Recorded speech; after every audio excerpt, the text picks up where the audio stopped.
Greetings, everyone. This is me, Zara Bazak. I don't have strength.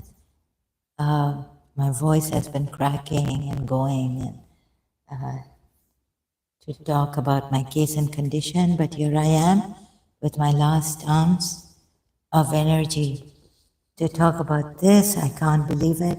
And I'm ignoring everything. My room is smelling of sand, allergies, rotting cobwebs, things, washing to be done. But so I can only do one thing at a time, and I don't know, maybe I don't know how to deal with my life, handle it in this condition. I should be taking care of myself right now. But here I am. So there will be people here coming to test me and saying that I'm not consistent, or I feel like that Hindu man, Indian, who came and said his wife is Shia, his girlfriend is Shia, and that she's embarrassed by her father being 70 and marrying a 35 or 30 years old. And I told him that, well, why should she be embarrassed? She herself is a Shia, and then her father's a Shia, so I could understand my father getting married, not preparing us. And then he told me it's in his religion, getting married to other women without preparing us. Like my thing was that you should prepare the person, things like that.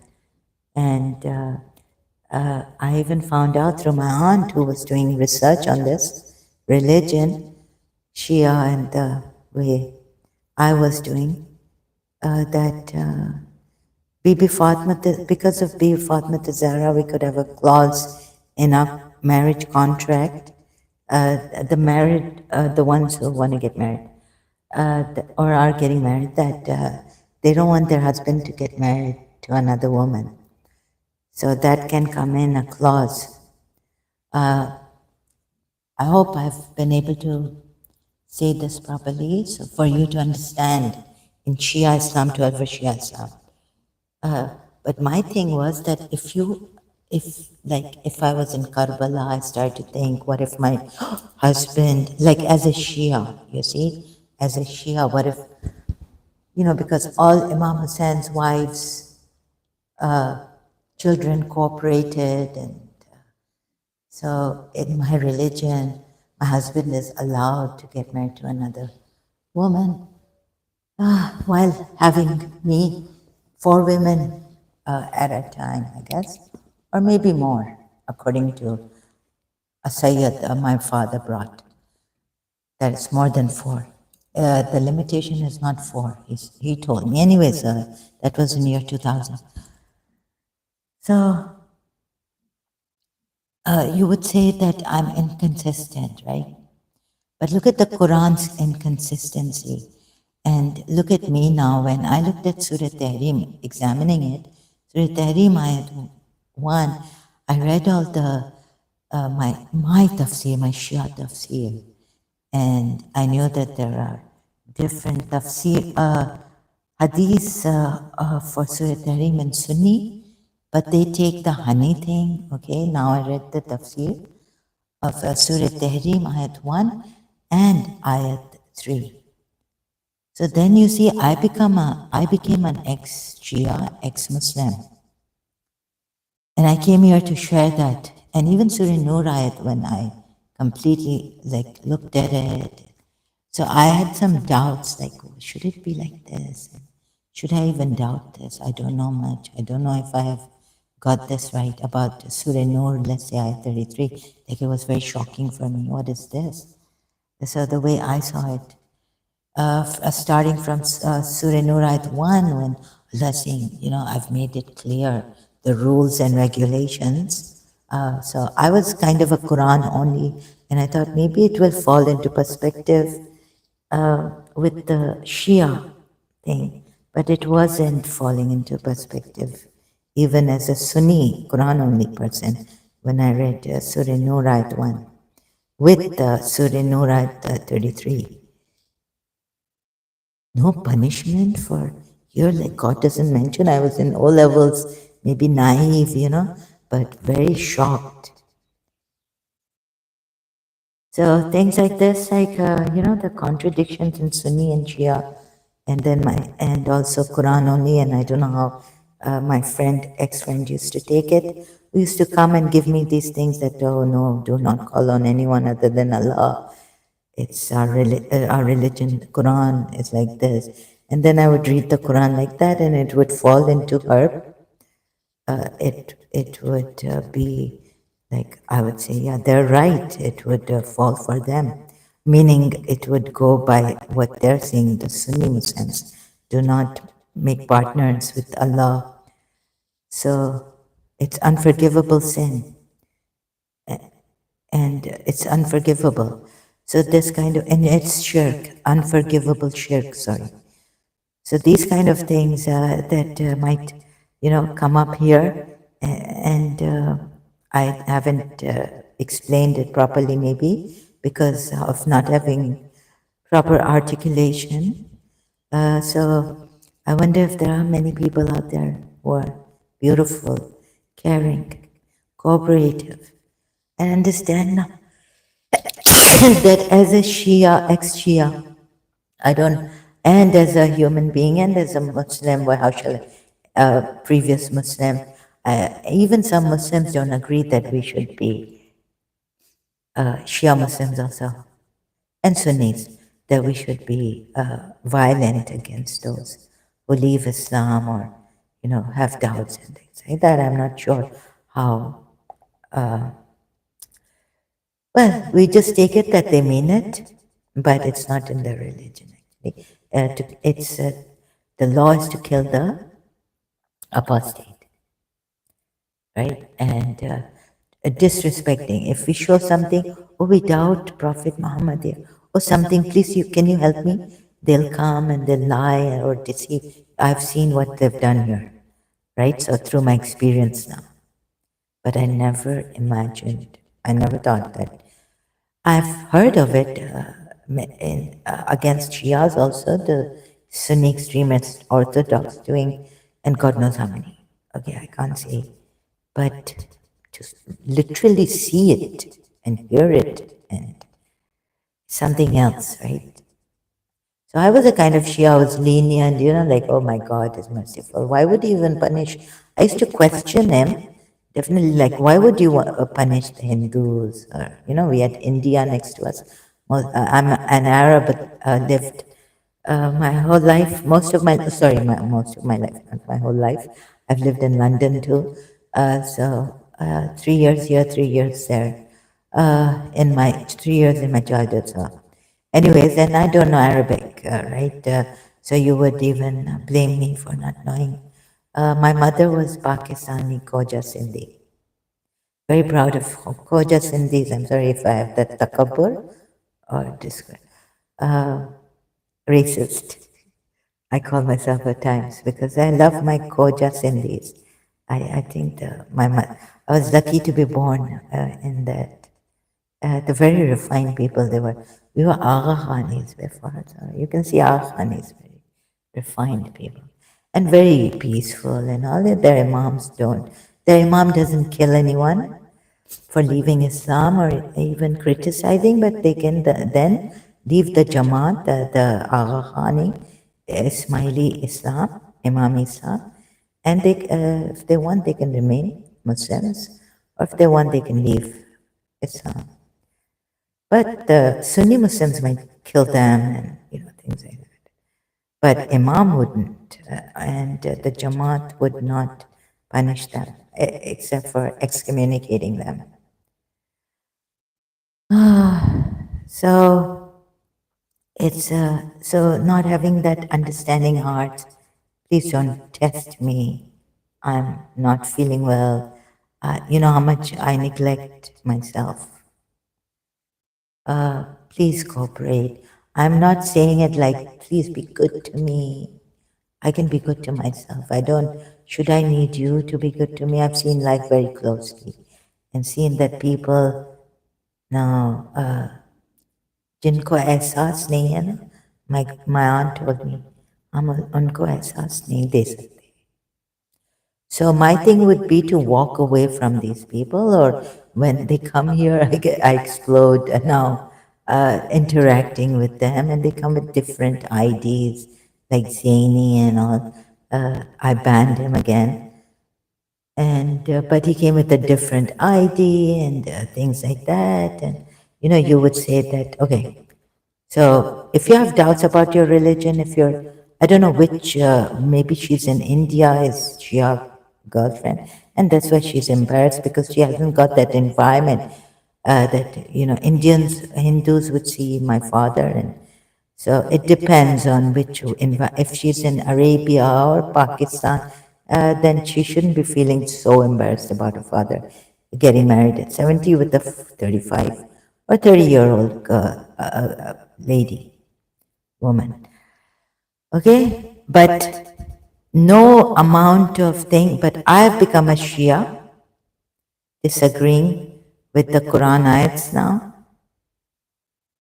And so when I told Zaini, I just, sorry, I'm just in that terrible, you know what, when I told Zaini that, why should his girlfriend get embarrassed about her father doing this, because he told me she's a Shia,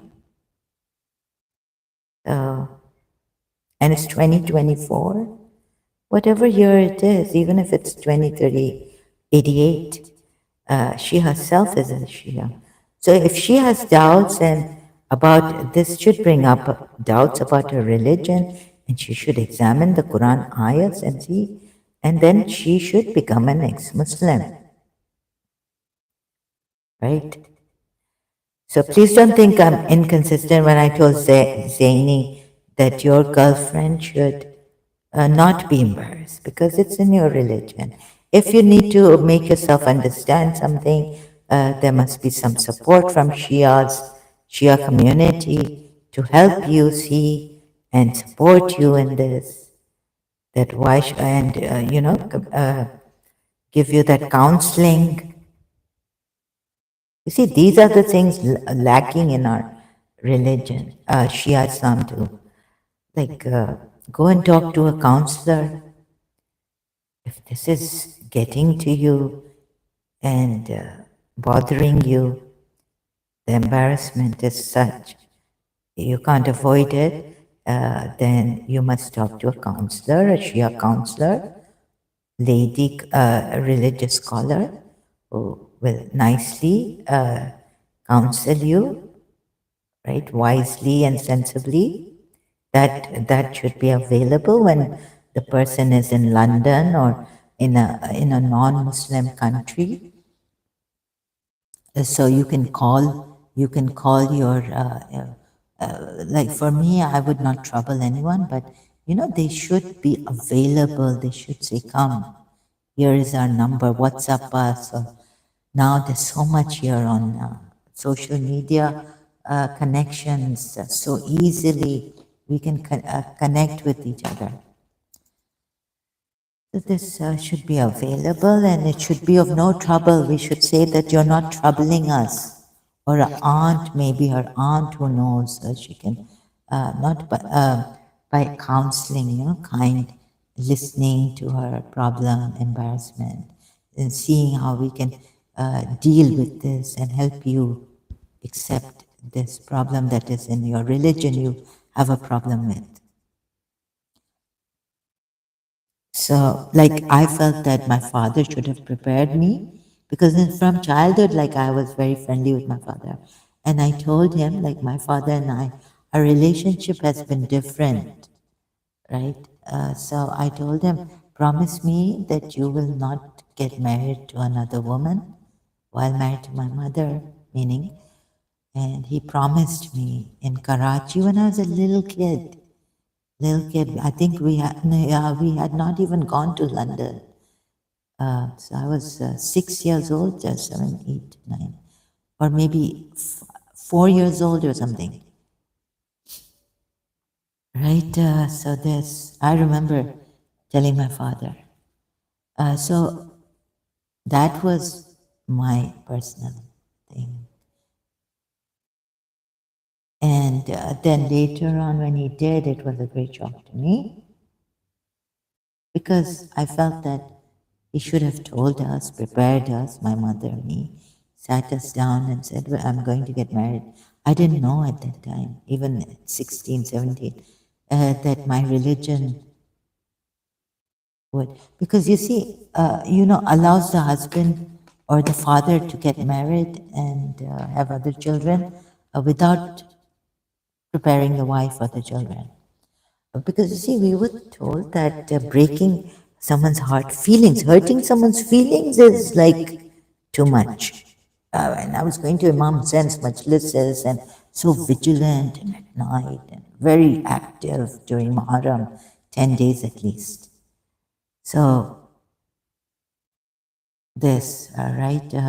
I didn't realize that my religion until maybe later on. He didn't tell me at that time that no, it's the religion, we don't have to. But he told me the time when he got married to another woman and had children with her. That no, the religion doesn't say that you should prepare your children and all this. So I was like, oh my God. That's when I was shocked about my religion, but I didn't leave my religion. I didn't, yeah, that I was shocked, but I didn't leave my religion at that time. So if you are shocked and if you are embarrassed what your father has done, I think it's time for you. Now you have so much social media help, you have ex-Muslims, and you have our support. And I'm not well, but what you can do is you can contact someone if you want to leave Islam. You can contact Yasmin Muhammad. Sorry, I'm putting it all on. Too much to take, perhaps at times. It's very over. But I can't help but take Yasmin Muhammad's name. She's a female, and since you're a female, contact a female. Now there's availability here, and I'm not well, so please forgive me. I wish I could help out. I can't even help myself. So this is the least I'm doing with the sinking boat, me. And if I become inconsistent, I hope you can overlook my my inconsistencies and give it the benefit of the doubt. Like, after all, I'm also human. And right now, when I became ill mentally, I started, oh my God, it shocked me that I can never be a judge anymore because the way I'm getting angry, it's like, oh my goodness, I love justice so much. And if I got angry at my sister, or someone outside, or my brother, or my mother, or someone, or my father, it would always be on the just cause, like I felt. And I would never lie, okay? I would not lie against them and say, oh, you know, you're just, or, say something, maybe. No, but I wouldn't lie. Oh, you've always been like this with us or something, not letting them know what actually the problem was and shocking them. Once respecting them and then saying, oh, now we know what you were, or we know, now we can say what you were and all this, even after my apologies and others. So, no, but I wouldn't lie like I started to lie, really, like I started to abuse and curse and, things, the works, because of my head felt meshed. And I don't expect you people to understand. Of course, there'll be brutal, cruel people coming here, and smart, clever, cunning people. Sorry, not smart, but clever, cunning people. So, those who still understand and still are with me here, thank you. Right? So, like recently, I was reading the Sunni tafsir, Ibn Kathir, and all on Surah Tahrim, Ayat 1 and 2, and I found out that no, even though it says it's okay. Also, I was on the other phone, sorry, other device, and Surah Tahrim, Ayat 1, Tafsir, finally had the heart. I don't remember. Oh, I remember reading it but not doing it here, right? It's very difficult for me, abridged Ibn Kathir. So Surah Tahrim Ayat, I don't agree to this. What the Sunni side defense is also, and the Shia side defense on this. Okay, here it says there's a certain. Do you have how these people have been good in this world? I asked the Prophet, please beg Allah's forgiveness for me. Afsa is saying, or Aisha, or Rabba, see, what's this? Jibril. So, I was just called out top of my voice. Oh, so is it, sorry, excuse me, it must be Mariful Quran.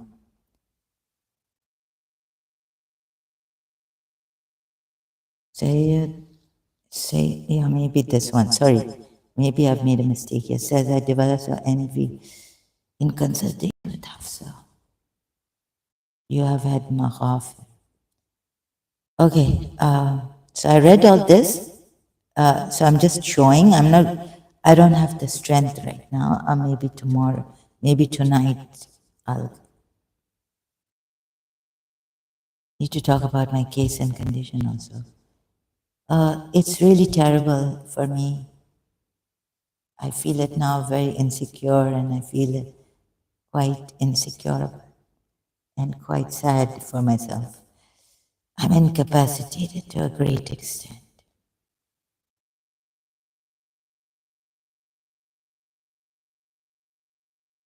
And I feel so bad and so sad.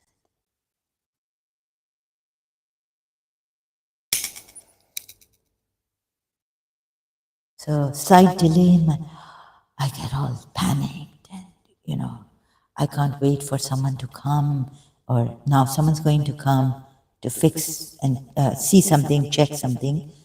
So they might, the bell might ring if they come today or maybe tomorrow. I've complained, thank God, finally.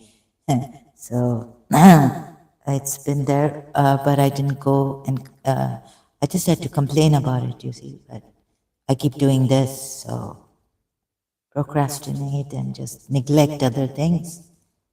My kitchen floor, I had a tea, and well, little chronic fatigue. I was so broken yesterday, day before yesterday, and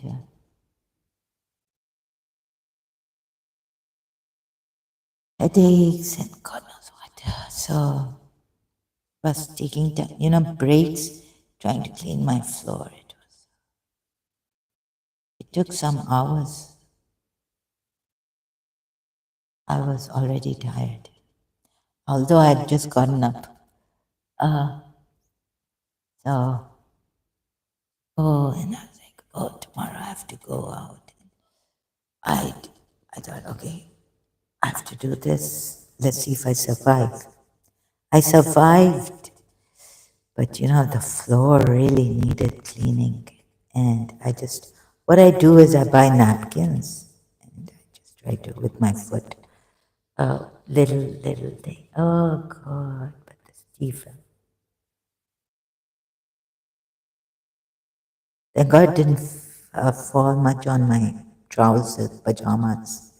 I just kept it on and tragedy. Okay.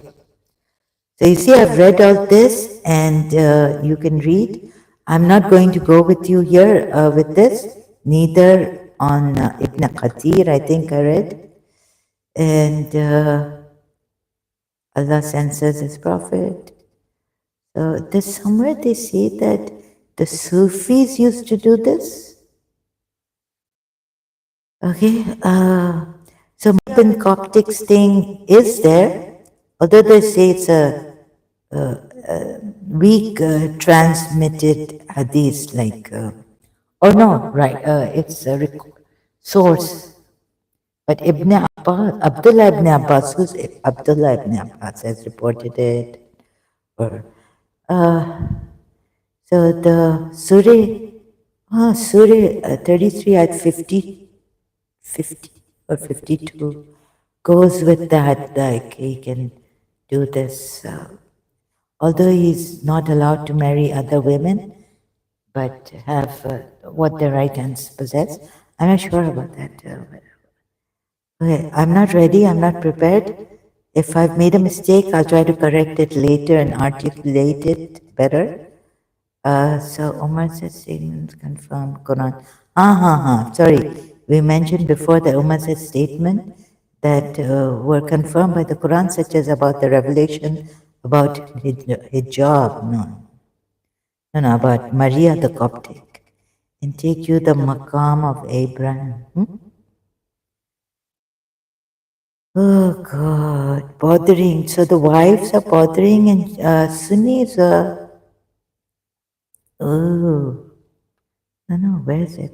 Okay, it may be. Oh, so sorry, I put it on my other device in this saving it, and so I've got Surah Tehri. So why do you blame the Shias? Because this is a great thing against Prophet Muhammad. What is in your hadiths? What Aisha and Hafsa did. Oh, but you say they prayed so much, Hafsa prayed so much that she was then, God told Prophet Muhammad that Prophet Muhammad wanted to divorce Hafsa. It's in the Sunni hadith. So the Shias have a different tafsir for sure.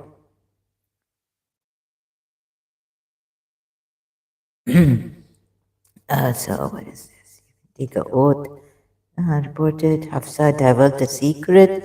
Holy Prophet decided to, excuse me, Holy Prophet decided to divorce her, but Allah sent Jibreel to him, preventing him from divorcing her. See, this is what I'm saying, that Allah should have sent Jibreel, sorry for this. Allah should have immediately sent Jibreel first on the first ayat of the surah and told him not to prohibit himself on oath, right? So this, you see, and it bypassed another part. Disclose. Keep it secret. Now, where was it? Here. Prohibiting himself. Yes, I think it's here. Asar used to visit his wife. Honey. Okay, you can read all this. I'm just going to read something here. This also part I would not agree. Oh.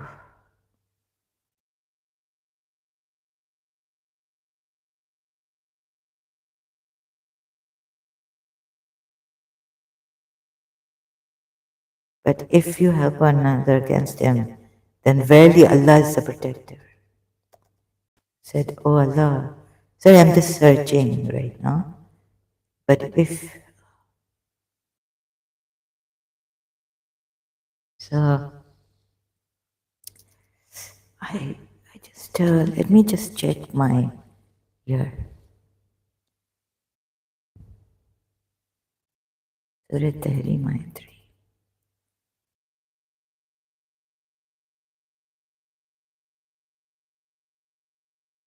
According to most authentic report, the secret feeling to be hurt, maybe a sword. Try to save it, but here also I can't find it.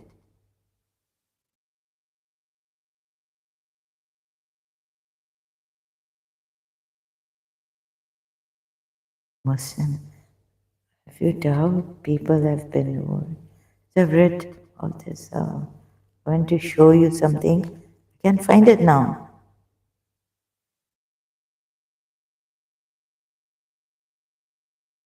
It says the Sufis also. Which part is it?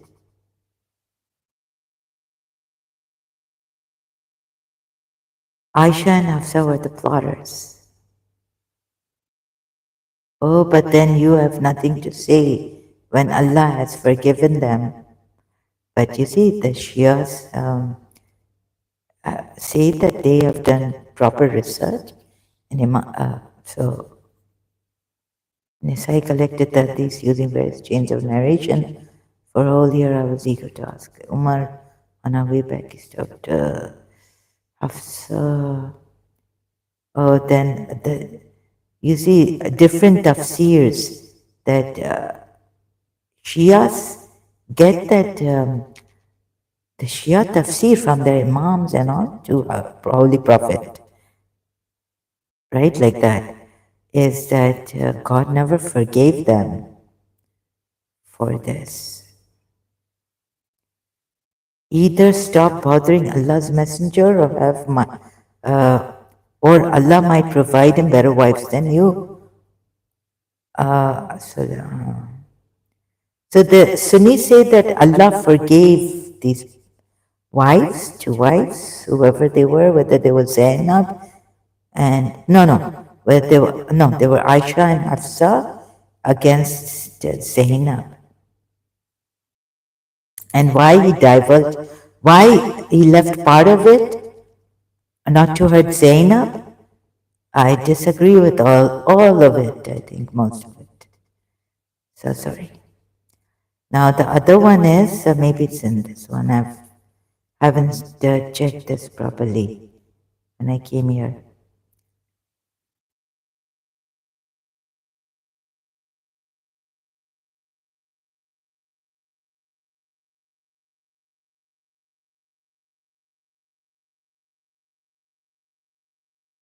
Oh God! So all these tafsirs on ayat 1 of Surah Tahrim, Allah to visit each of the wives, Maghafir, Samani.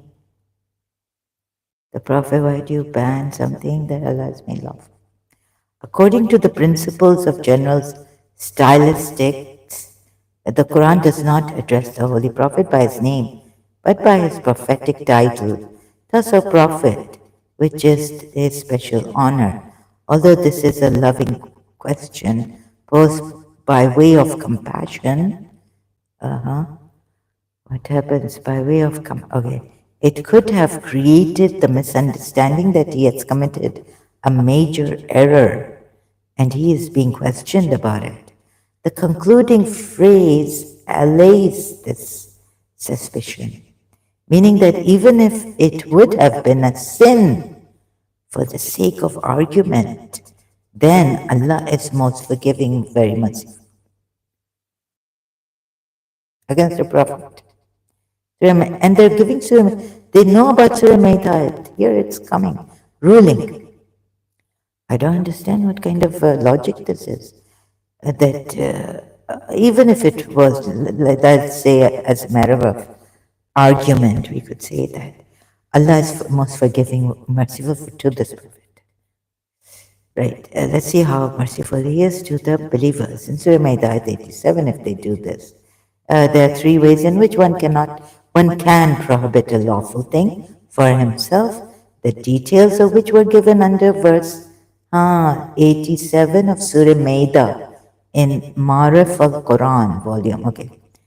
So those who believe and do not make unlawful good things that Allah has made lawful for you, Surah Maida 87, the three ways may be summarized here thus. Number one, if someone holds a lawful thing as unlawful as part of his religious belief, it is kufr and an enormous sin.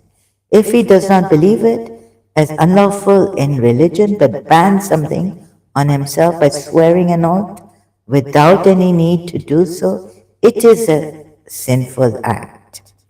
And it is necessary for him to break the oath and expiate. which will be discussed later.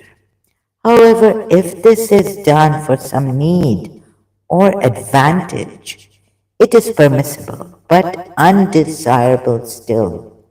Meaning, number three, if someone neither believes a lawful thing to be unlawful, nor swears an oath to ban it on himself, but makes a resolve in his or her mind to abandon the lawful thing forever. If this resolution for permanent abandonment is with the intention of reward, it would be an innovation bid'ah. In the established religion and monasticism, which is a reproachable sin, if such a restriction is not with the intention of reward, but rather for some other reason, such as for treatment of a physical ailment or spiritual malady, it is absolutely permissible. But if I disagree with this Prophet Muhammad doing something like this, for what malady, what physical, spiritual malady was he treating? His wives? I disagree with this logic. So, reports about some noble Sufis who abandoned some lawful things fall under this last category. Oh, maybe if honey is not good for your health and you leave because it's not suiting you, it's giving you allergy, although it's allowed for you to take. But that's not the case in this prophet, but it's allowed for you to take. Okay, it's lawful for you, but you just resolve. This is what I'm saying. He could have just didn't have to say it. Like if our prophet could not have honey because it was bad for his health, not because the wives are saying it smells bad. Honey doesn't smell bad, even if it had, even if the bees have sucked the most. Like for us, it's extremely nauseatic that herb, or has bad odor. Odor. Okay. Odor. Sorry, I just mispronunciation. Bad smell, right? You don't do it. I mean, first of all, honey, first of all, the bee that goes on that terrible bad smelling herb, right? And then makes the honey, the honey should not smell bad at all, scientifically, unless some bad smell has, bad thing has been put in it. So please use your mind a little bit. I'm not saying too much. And even if that was bad smelling honey, which it can't be, even if it was, even if someone had put some bad herb in it, added Zainab bin Josh, he doesn't have to, on oath, prohibit himself going to please his wives.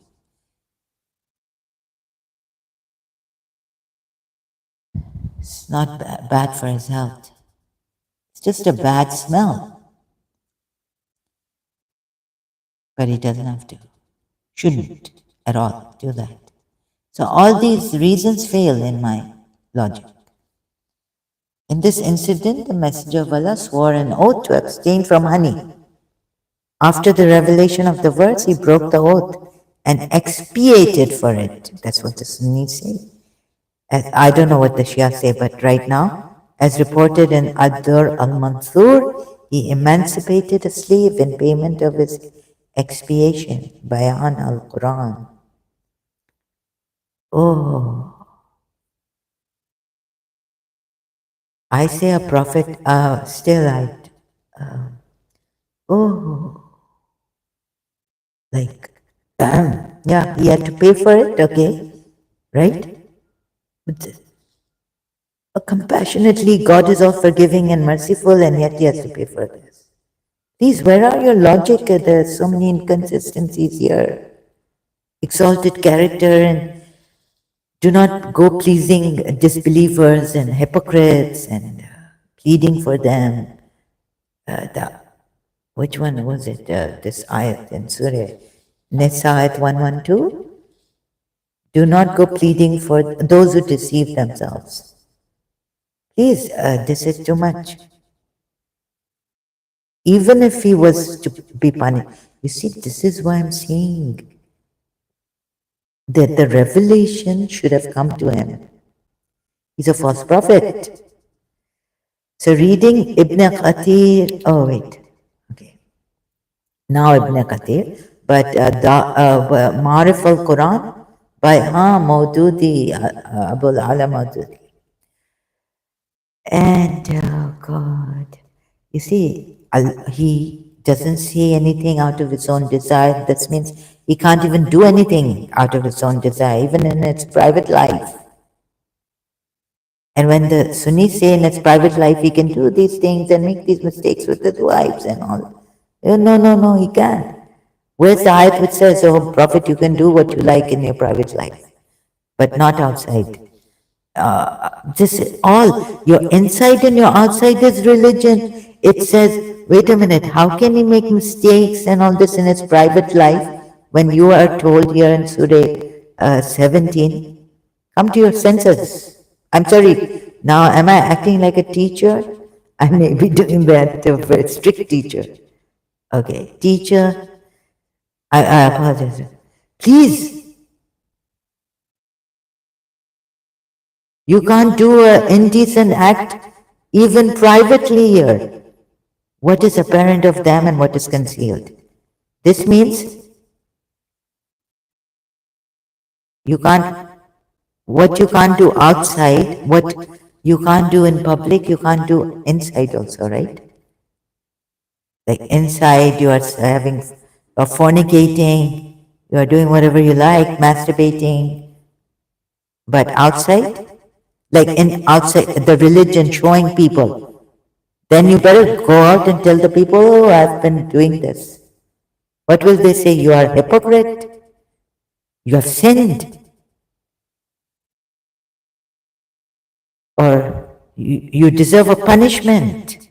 Let's say inside I steal, outside I tell no, it's not allowed to steal, okay? What kind of people are you, Muslims?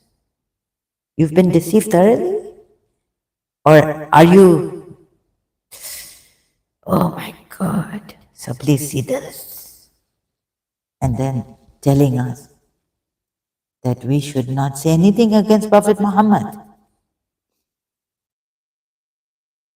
You will kill us, you will do this. Or even if you don't, blasphemy, well, the Sharia has it there, standing like a sword or, upon us, swaying.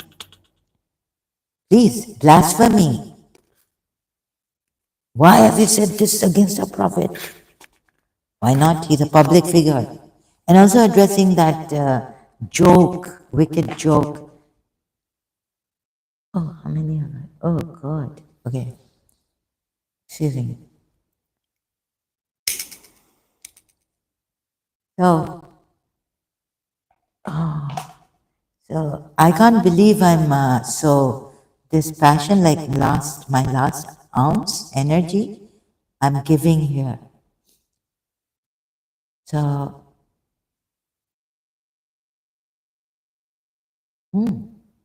let me remember some things in my normal life where I've contradicted myself.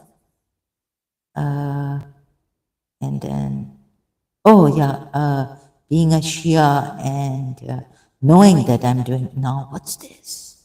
Being compelled, like under compulsion habit.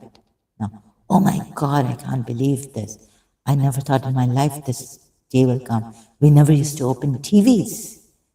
Our TV on the, even on the first, बस काले कपड़े चढ़ गए, अलम चढ़ गया, काले कपड़े सॉरी निकल आए, started. When I used to go to someone's house and they were Shias and their TV for the news was open, we wouldn't even see news on TV. Then I saw my father, but that's it. But when I started to listen to music, right, I was like shocked at myself, scared that Imam Zain Labidin is again going to come in my dream, or what is he going to say again? Oh my God, right? 1989, yeah, Karachi, beginning. And then later on, I couldn't even go to Ali Asghar's Ladies Majlis and Bib Sakina's later on, when I was in college now, but we had shifted. So I had chronic fatigue, and neither I nor my mother could go anymore.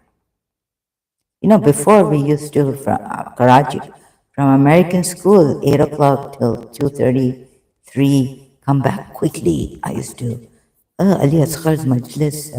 In the night time, we used to go. In the daytime, ladies' Majlis in our Imam Barga, take a shower or something, or just change my clothes from shorts and all to, black clothes, shalwar kameez.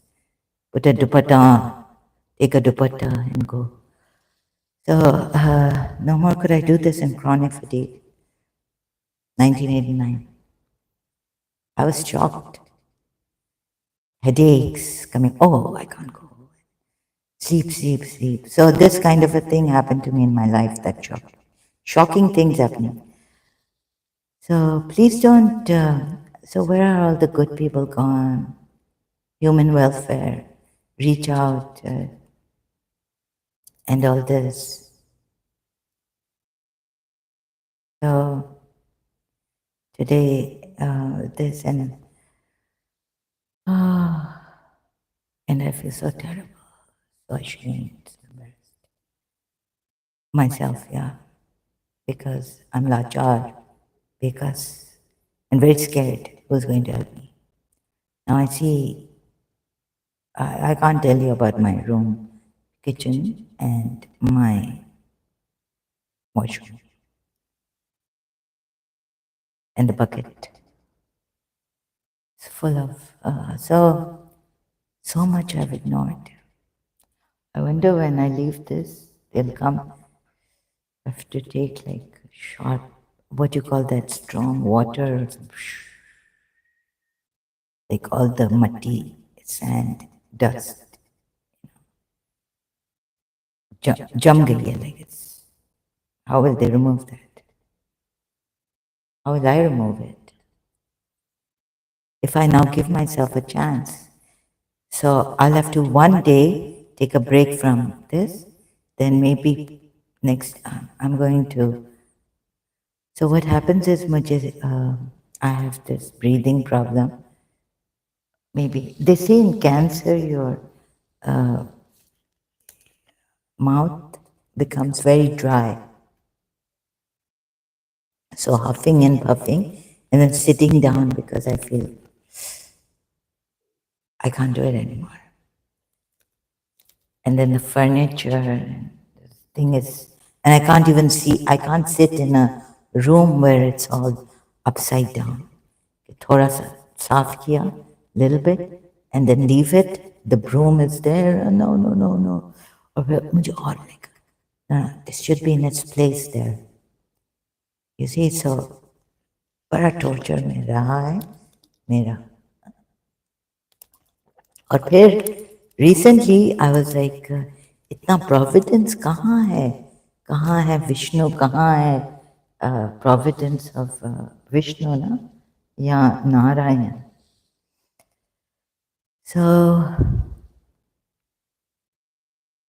yeah, so a little bit about my Hindus, India. Oh, मुझे जो लगा है deep for the poverty stricken. तो मैं सोच, I left the Hindus saying this one is a cult, and my own Radha Rani thing, that no, no, it's a cult, it's a cult. Everyone should be Radha Rani. So what I've written here,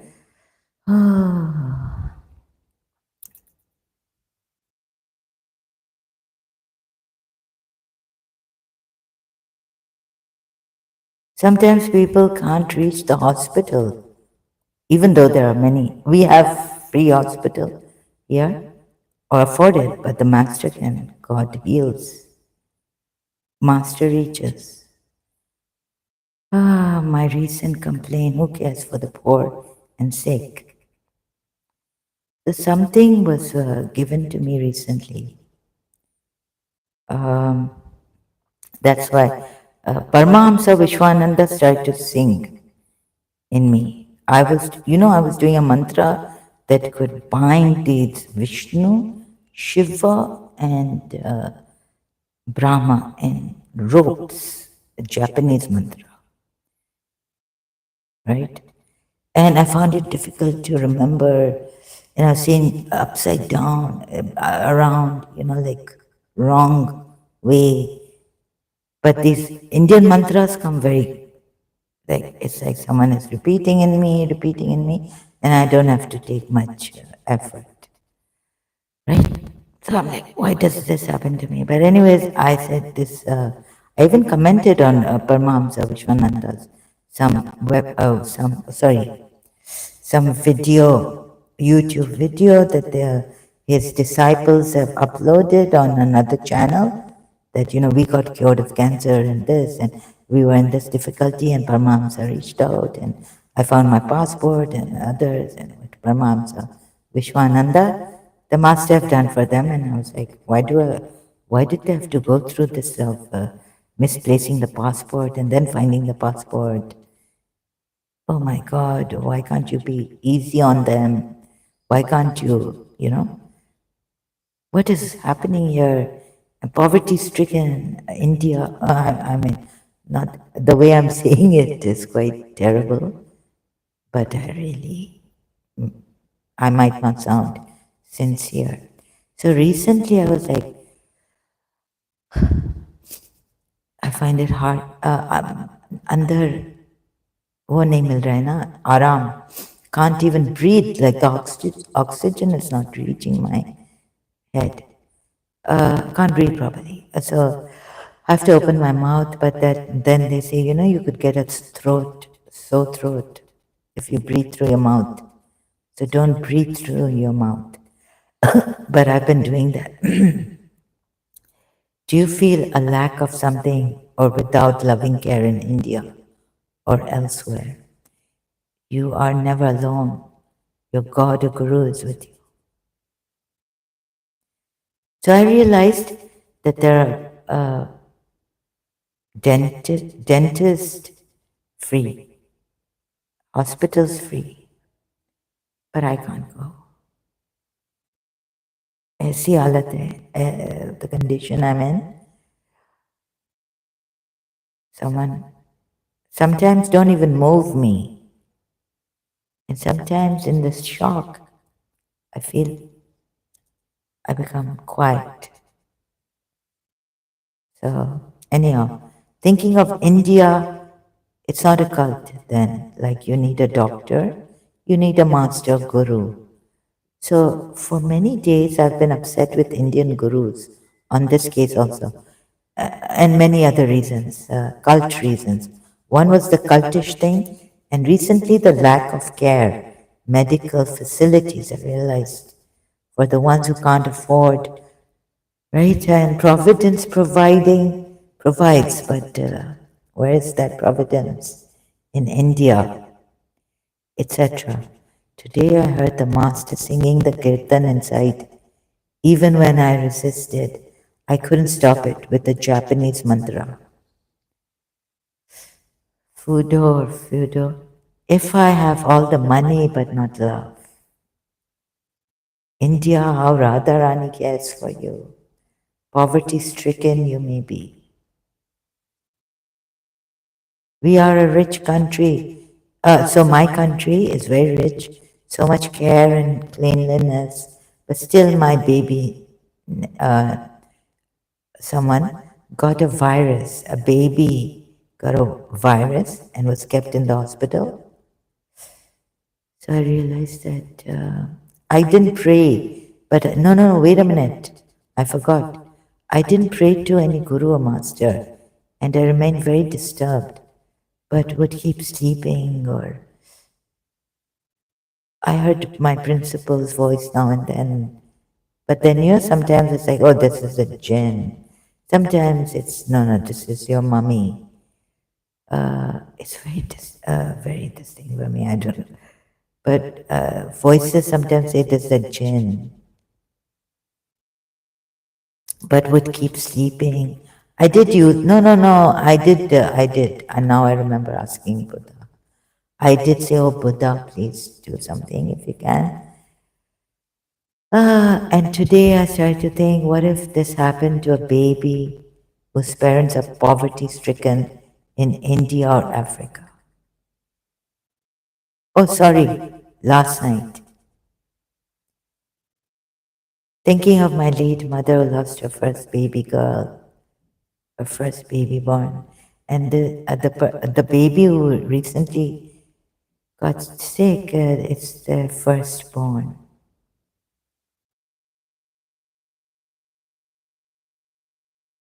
Her age, so my mother's age was 13 or 14 when she had her first baby girl who died in infancy. So, what, my eyes like crazy wide open, and I'm going, huh, huh. I had a nervous breakdown. No, principal is calling me like, Ma, I'm not answering to her, right? Like, I'm turning on the side. Yes, and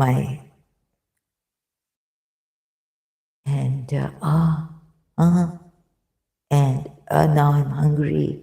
So thank God, my brother friend Christian, who used to come to my house, used to bring, because that poor man. I would talk or something and never offer him things. We hardly had much in the house, being rich also. So for me, it was tea and this and that. So he used to bring these chips. So now what I do is keep them here in stock. So quickly, I can't stand. I can't quickly make a sandwich even. Not a cheese sandwich, butter sandwich, nothing. Just have the quickly, like put it in the mouth. Those are so filling for the stomach, but not full stomach, but for the time being. And then again, you get a craving for these chips, right? They're so good and they're filling. So go and, okay, I'm going. And yeah, I can get up to make tea. And, but like I was like traumatized. I was like, huh? Huh? All this, right? On bed. Like I was bedridden. So, and I couldn't come online. And there was nothing that could bring me, console me, bring me joy, but the news that the baby is doing fine.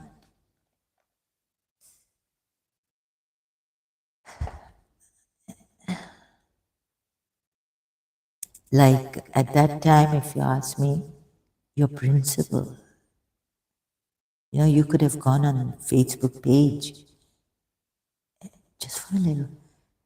Like, would it help your nephew if you act like this? And then I can't even visit them. Or, oh, I've said it, nephew. Sometimes, yeah, so, and you feel so alone, so traumatized. So I was thinking, Allah, if they're going to tell me that, and as they have been, I'm Radha Rani, so many rich are very rich in India, very rich. So, where are you? Where are you, Narayan? Lakshmi Devi? Where are you? And I was like feeling so bad. Is there? So, when you are lachar and gharib al ghurba, that means if you're poverty, you don't have any money, you are burden on your country, and you don't know their language, you've lived most of your, it's very, very, and when you go to the office, you don't know Arabic, right?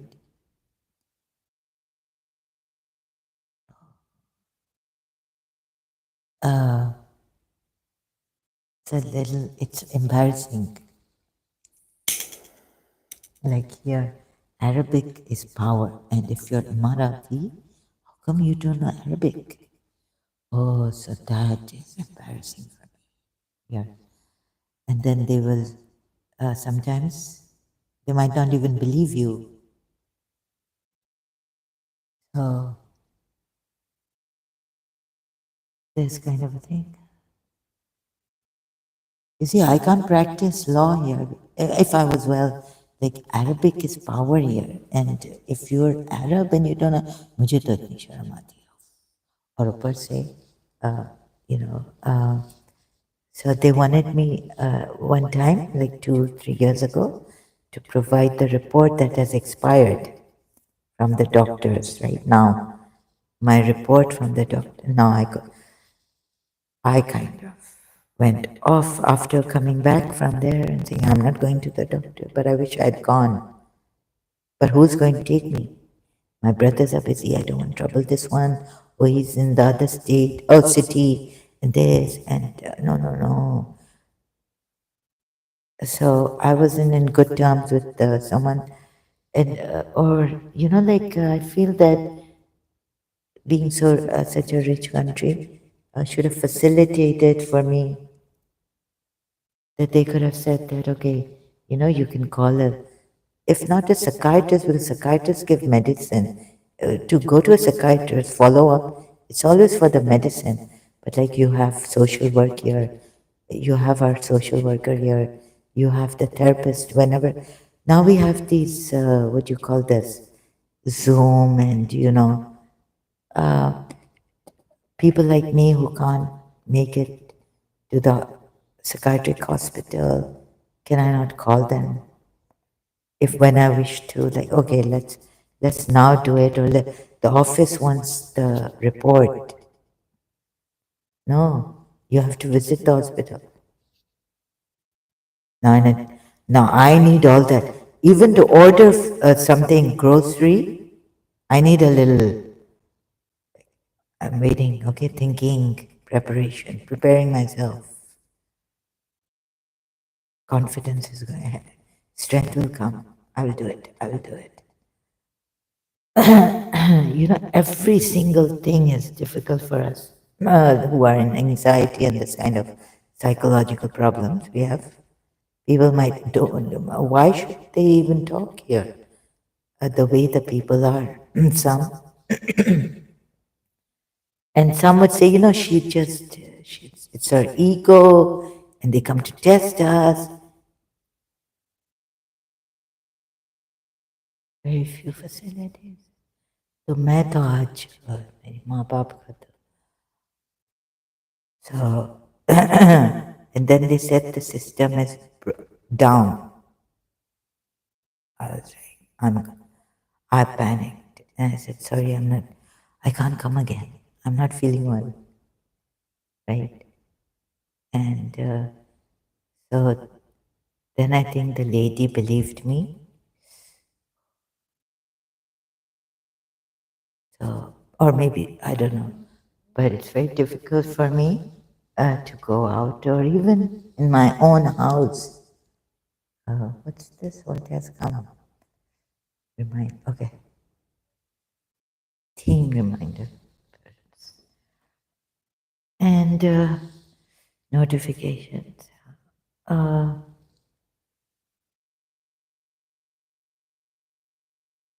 and then there are people you lying to for financial help, I heard.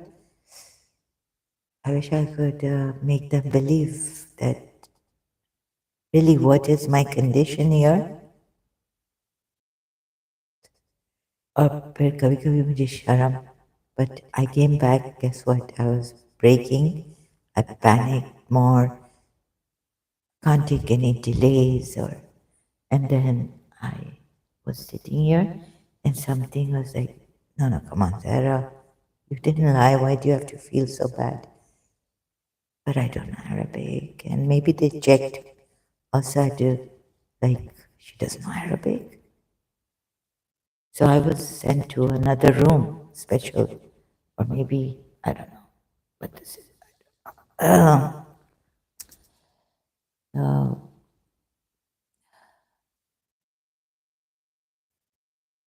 knowing Arabic is power. I mean, I think, sorry, I mean, but it's a country where we can, like, the person complaining about the police here. But then I was thinking, like, you can't see the good things that this country gives. And then I got it today. So it's not easy to get financial help and or even facilitate. Like, I was thinking, why can't I even call my psychologist if they say that, sorry, we don't, you need to, like, we need to talk to your psychologist or something. I don't have that anymore. My doctor report has expired. So my father had to go to them and talk to them, and then I said, okay, some 2 years ago. But after that, they're always like, the system is down. So I don't know whether the system really is down or, but maybe, because there are people using them, our country, lying for financial help. I was told a year, 2 years back, 3 years back. Sorry, it was 5 years back, 3 years back. So someone was telling me that no, there are people lying about financial, their health. So, Majid, no, I was like gone. And not knowing Arabic, Majid, what embarrassment. So Mike, I was like, can I go back to Pakistan, just die there or something? But no, I can't go. Where shall I go? And then, troubling my brother, who was very busy. He's just had his son. I didn't want to. So we have all these problems. Although we are rich, but at least see that if you are genuinely, you have a doctor's certificate and this, you can get help from this, a very good help, financial help. But still, there's some things lacking. Like, I'll always be not knowing Arabic.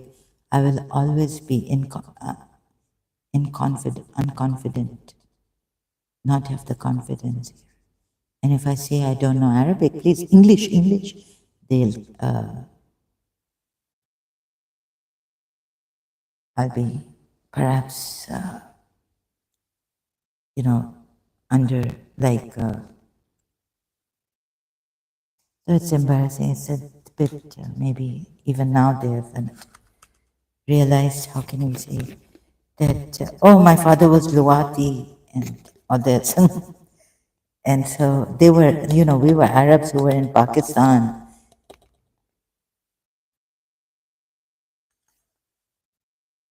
Oh, so I'm an old Arab from an old Arab father. Olden days Arab. Olden days Arabs were in Pakistan getting education. They didn't go to London.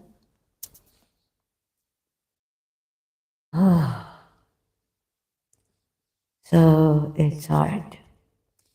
Everywhere I'm a stranger.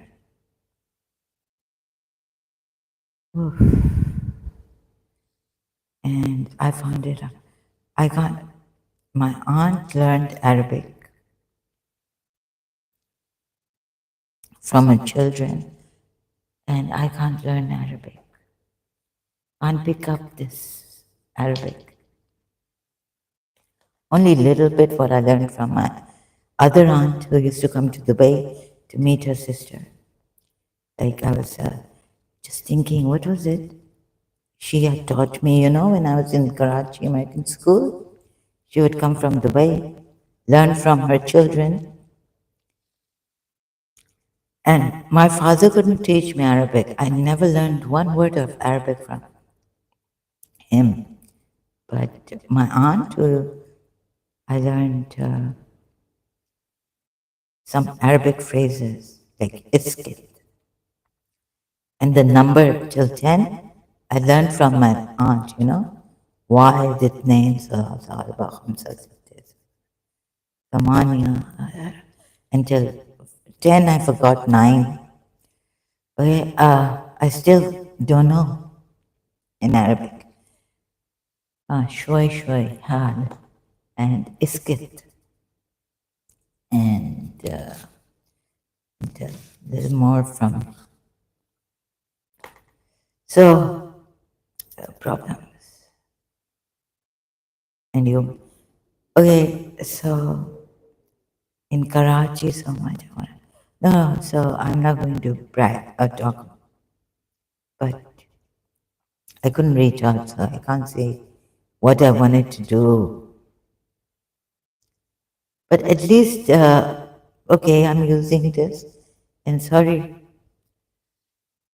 reaching out to the lonely hearts, to the broken, can't reach to the poverty stricken, like Sister Gertrude, who's, where parents used to throw their defective children, challenged physically or mentally. We don't need them. It's a brutal world. And now Sister Gertrude of Darul Sakoon, Karachi, used to take them.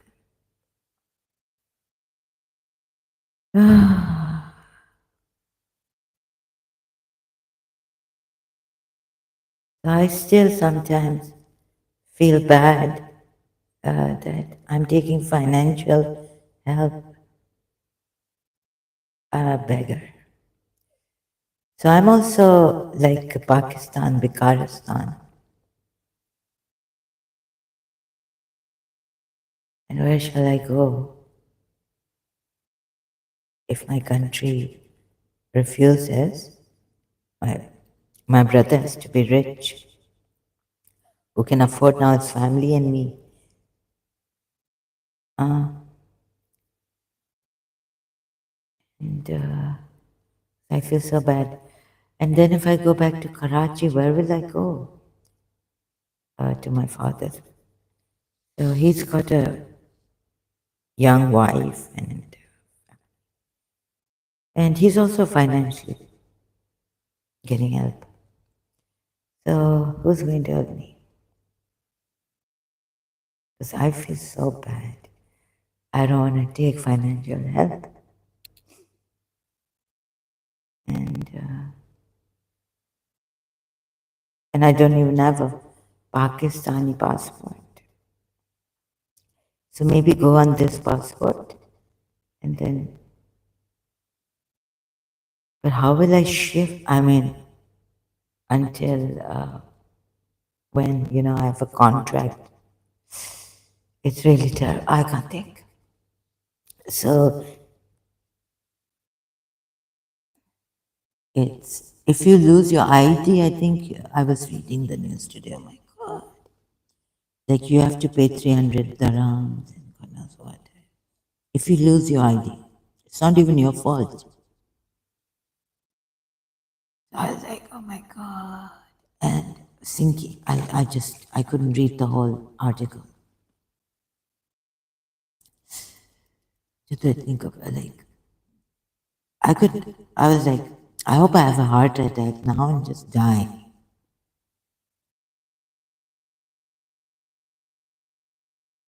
Who will understand these things? So, was shamed. I'm very, I feel very, very embarrassed and terrible, very terrible. Don't ask me.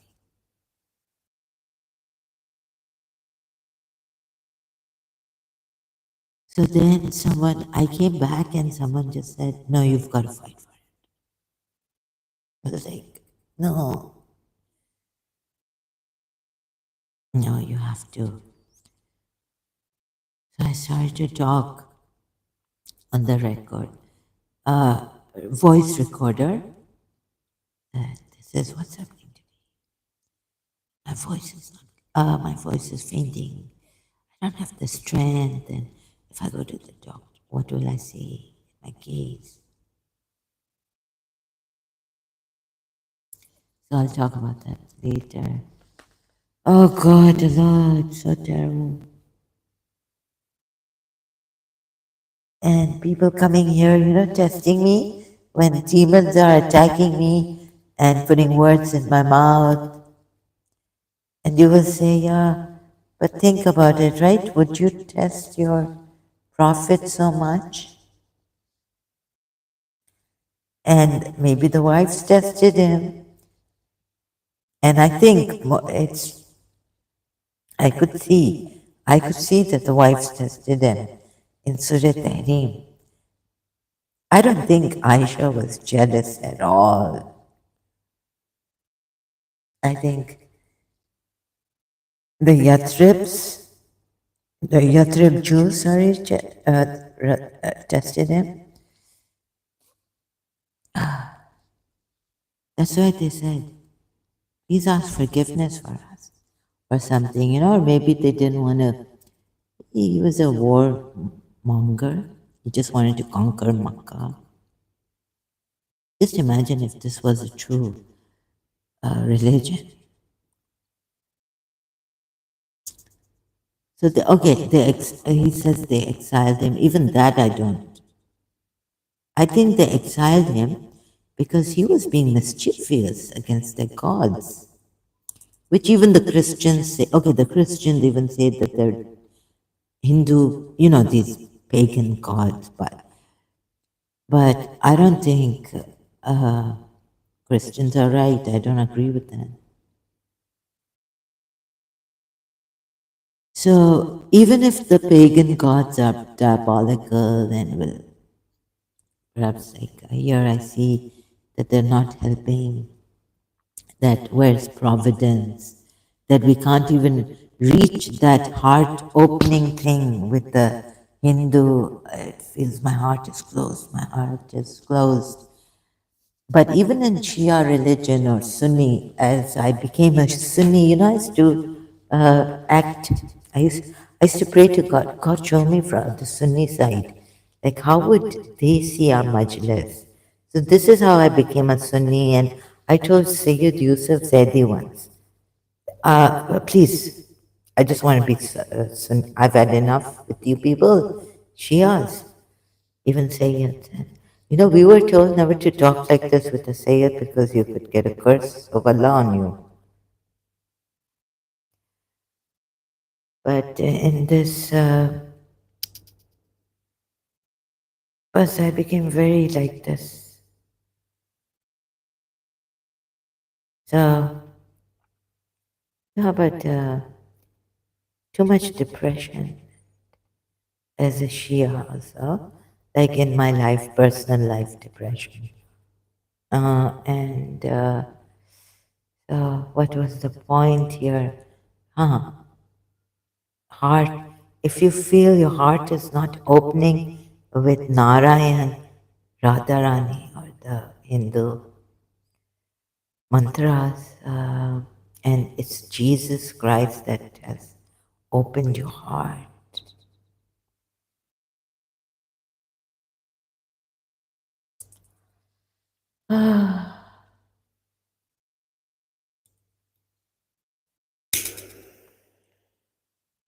Okay. My heart has closed. Even Jesus Christ cannot open my heart, no matter how much I call him. So, my grand aunt was right. खुदा कभी किसी को किसी का मोहताज नहीं करे. Like God should not ever, but a prayer didn't come true. Mohtaji, everything. not only the struggle to get up, लेकिन किसी से अपने कंट्री से भी एक मोहताजी तो ऐसा होता है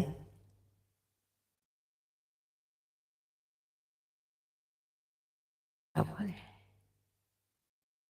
बहुत खराब होता है so they someone here like telepathically ना फिर इधर ऐसे बैठे तो हैं सैंड वैंड ये साफ नहीं कर सकते but at least inside you're inside no Zara you have to fight this someone is making me a fighter don't give up like I would just get inside thinking or chalo chhod do leave it tell my brother if this doesn't work out okay, I'll take it from you but with a heavy heart can you afford to do this because how will I can't go to that hospital again and if his driver takes me let's see and so these kind of choti choti pursuits but for me I hate troubling people मैं अपने होती working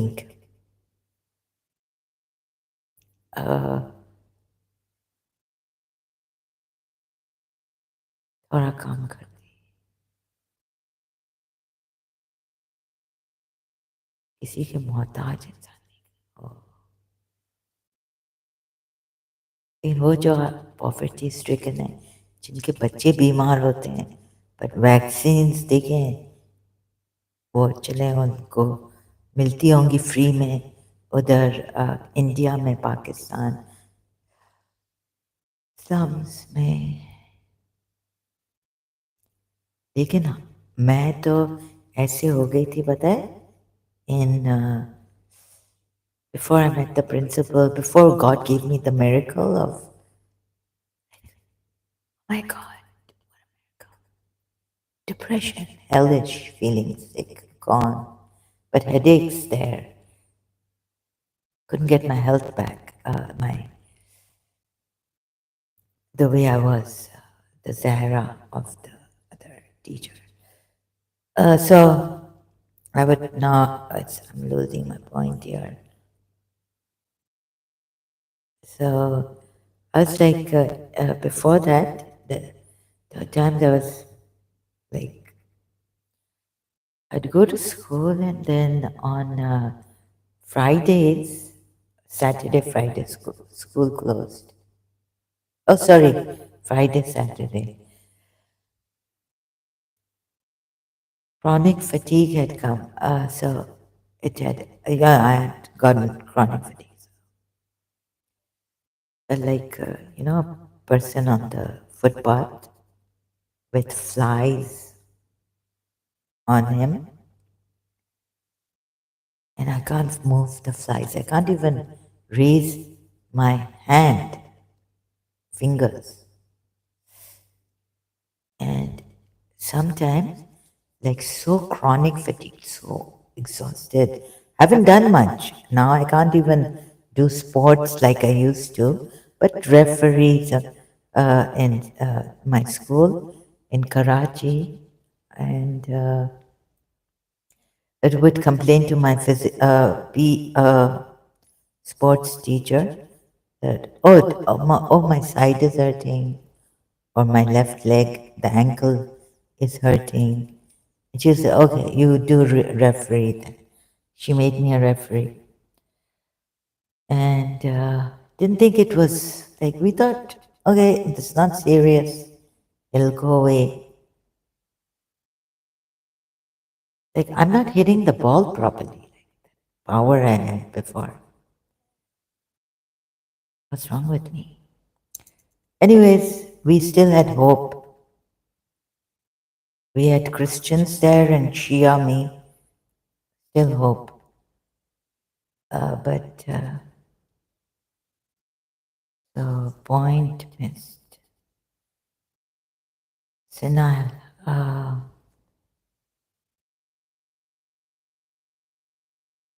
Yeah, so I couldn't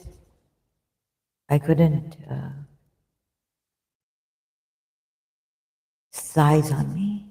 Sometimes I'd sleep and get up there. Oh God, I have to cough. And I would be, I'm like too tired. You would say, oh, are you too lazy to cough? What have you done in your sleep? That, have you gone run a mile or something?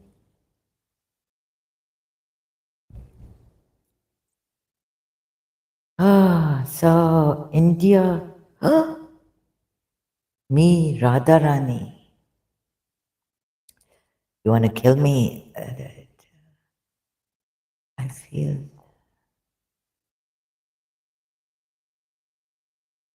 And then Paramahamsa Vishwananda, Jaya Radhe, Jaya Vrindavan, Rasika Makut Mani, Jaya Gopikan. और ये क्या है like Radhe Radhe रचिए श्याम श्याम रचिए Radhe Radhe. So he gave me some time, and then today I realized that something that I cannot articulate right now, that you're poverty stricken people or spiritually, you know what Jesus Christ says, those who are very weak, spiritually deprived, physically deprived strength.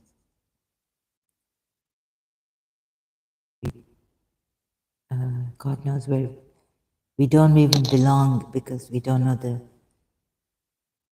language of our country. God knows where we belong. And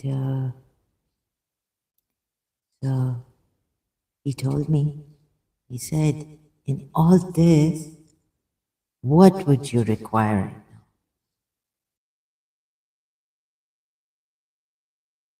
Peace in your soul in all these challenges, like inside. I said, yeah, if I get that, if I have that feeling of God loves me, or that peace inside, peace in the soul,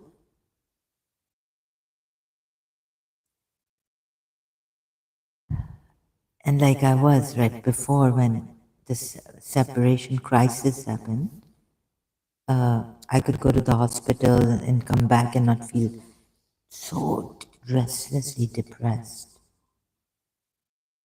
tossing and turning. So, would you like that soul peace back?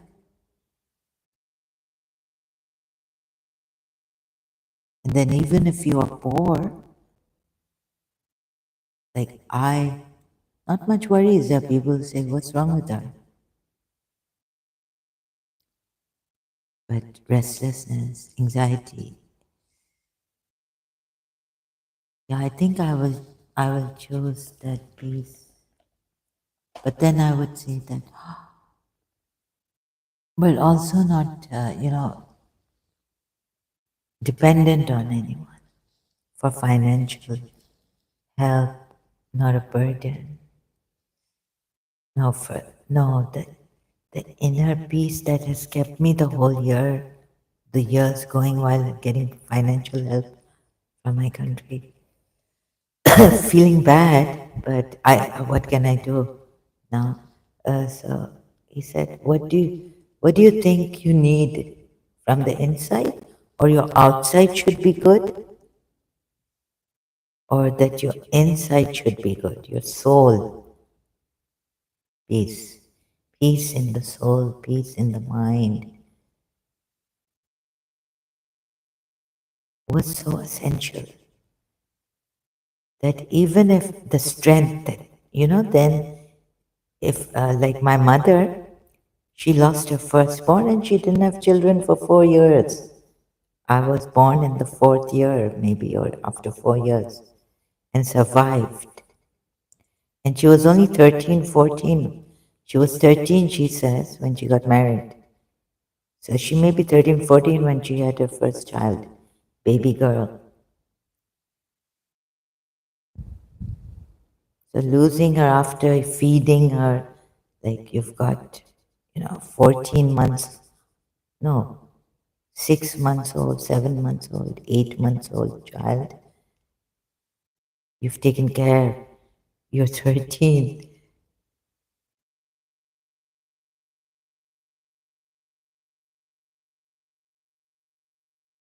So how my mother made it,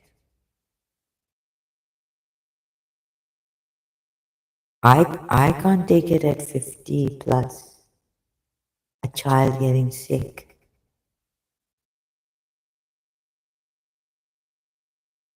So I was like, yeah, maybe yeah, how did my mother feel and all this, right? And survive all that. And then after me and after my brother, we had another, she had another baby girl.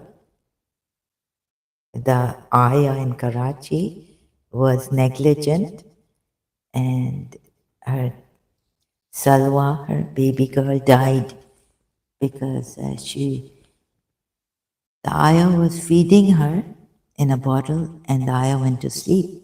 Caretaker went to sleep, and the baby choked on the milk bottle.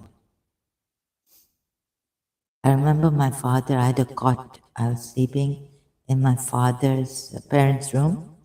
He came to me and he said, Zahra, Salwa has died. And then he told me, go back to sleep. And then I went back to sleep in the cot in my mother's parents' bedroom. So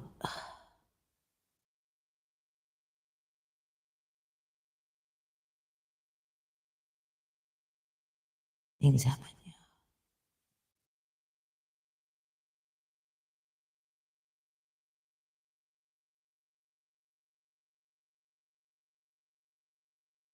So I said, right, Paramahamsa Vishwananda, like we need a doctor.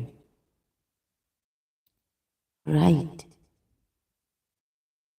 We need a guru for the soul. Uh, and I want to like delete or say, sorry, I was wrong. You may think, people may think this is a cult, but Paramahamsa, we need, not like we need elders, we need a mother to take care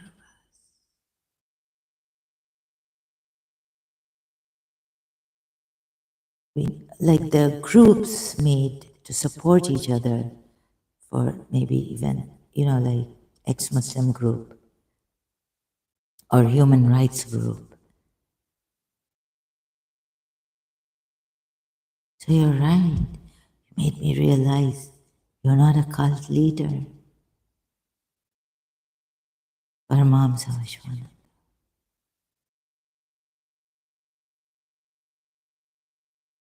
And so it was, I let him sing. Radhe Radhe Rache Sham, Sham Rache Radhe Radhe. Rasika Makutamani, Jaya Gopikan, Jai Radhe, Jai Krishna, Jai Vrindavan, Rasika Makutamani, Jaya Gopikan. And India, if you feel जो जिनके पास पैसे नहीं हैं, feel lonely. You can't, because this is the what do you call that? Bhumi Devi. you have the Guru. This is the land of the Guru. Your Narayan is your Guru, your Vishnu, right? How can you feel lonely? How can you feel like your soul empty inside? And if you have a soul crisis, I tell you, or if you don't have a leg, or if you don't have an arm, God, and if you're poverty stricken, I can't say, but right now, at least this much, that the soul crisis I'm going through, which in Urdu, we call it the रूहानी problem, क्या बोलते हैं रूहानी इलाज कराना. It means you go to a spiritual teacher. It means रूहानी problem, ailment, a spiritual problem. That's also a terrible thing. And you know, the babies, being so rich a country, baby had and so clean, the baby had a virus. And I also have severe breathing problems. Even in Karachi, so here, more with the sand and no one cleaning up. Oh God, I can even sometimes smell it. If so, my senses, my smell has decreased. My sense of smell, but God forbid if I start to smell the properly here, my senses, get stronger. Smell. I start to cough because I have allergy against, I think, dust and chilies, and I love chilies. So I get headache, but I love chilies.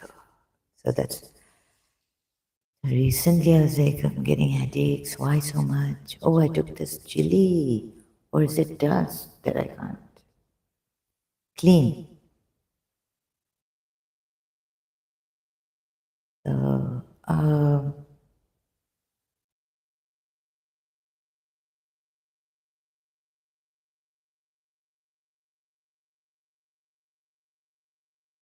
just imagine if you are poverty stricken, and I was literally thinking that would they want to kill their relative, the family member, if you're poverty stricken?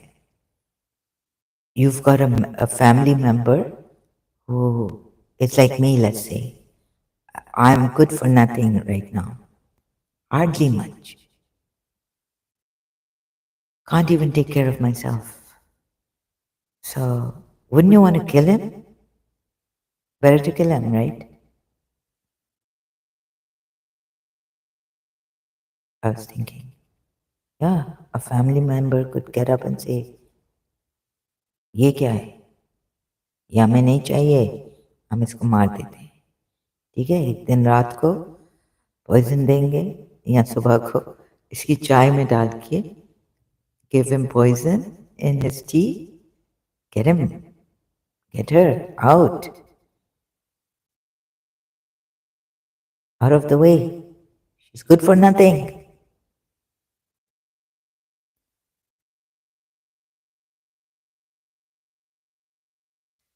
So, anyways, it also started with providence.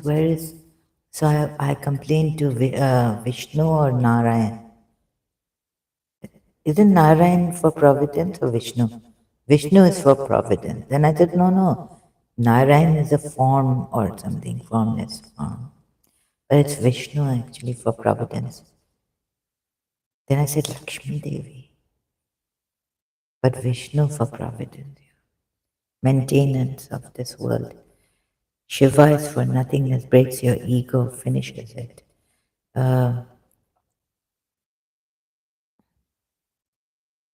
Why is India?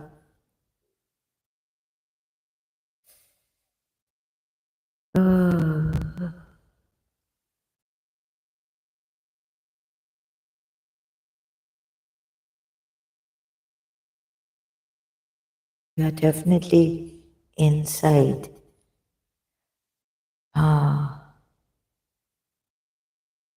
Inside का आराम ना बहुत important है.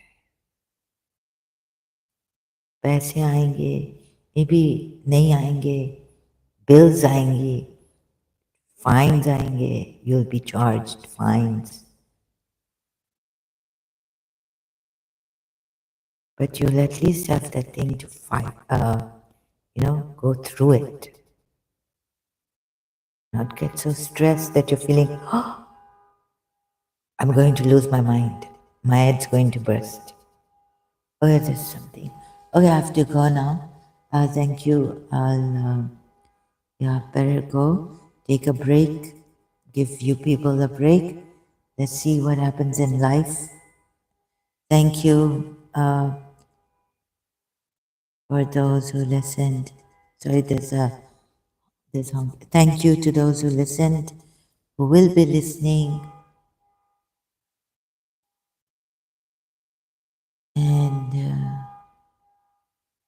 let's see, I'll continue later. I'm sorry. I don't know. I'm lost with words, right? So I'll just